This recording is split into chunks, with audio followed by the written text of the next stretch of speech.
Hey, and welcome to Daddy Mojo. It's the podcast where we'll talk about parenting, all-age comic books, toys, and more. Now, here's your host, Trey Burley. Vanya and the Wild Hunt. Sounds like so many things. The name Vanya is ridiculously cool, isn't it? It sounds like that exchange student you went to school with that was always too pretty and you never could really speak with her. The Wild Hunt just sounds like some crazy John Wayne movie that you really want to love.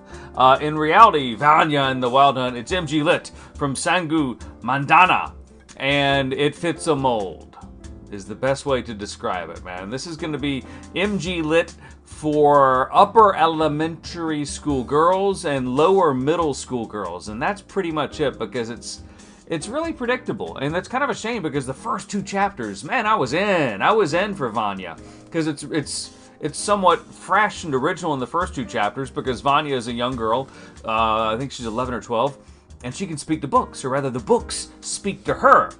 And she's always been a little bit weird and kind of an outcast. And her parents never were like, hey, here's why the books speak to you there, Vanya, don't worry about it. She was always just kind of not sure what's happening. But then I think it's in the second part, the last part of the second chapter, I think, is when some big baddies come back and they're like, hey, your mom and your dad, they're evil wizards from another Time Lord or something like that. I'm just making this up.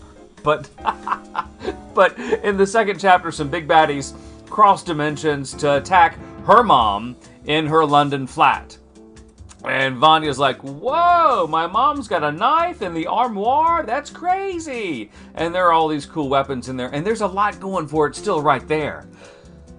But it falls into that trap where let's send the middle schooler in the book back to some middle school in some other world where she's a warrior princess and she's this fish out of water, and her mother is a warlock in some forbidden time zone who may or may not be the actual survivor of a different clan, or she might be trying to kill everybody in the clan. And it's all really predictable. If you've read any kind of mglit like this, it's even got, like, on the cover, it's got like a deer, a giant deer with some wings and antlers. And all you're saying to yourself is, wow, I hope that giant deer with the antlers isn't involved in some flying game. And it is. You know. You don't want to say it's a bad book, because any book that gets kids to read is good. To that end, Vanya and the Wild Hunt, it's going to fit the niche for those girls in upper elementary school who want some adventure, and they know what they want to read, and they don't want to read anything different. They don't want to read something outside of this. This delivers that. The middle school girls who want to read the same stuff, it's for you. For anybody else who's looking for something that's outside the cookie cutter or boom stamp, this is not going to be your jam. It's got a narrow fit, and it's a shame because it's almost like they built the Vanya world before they thought about how Vanya and the characters are going to exist past the book's hopeful success of book one. And it'll be a mild success, probably enough to launch the trilogy.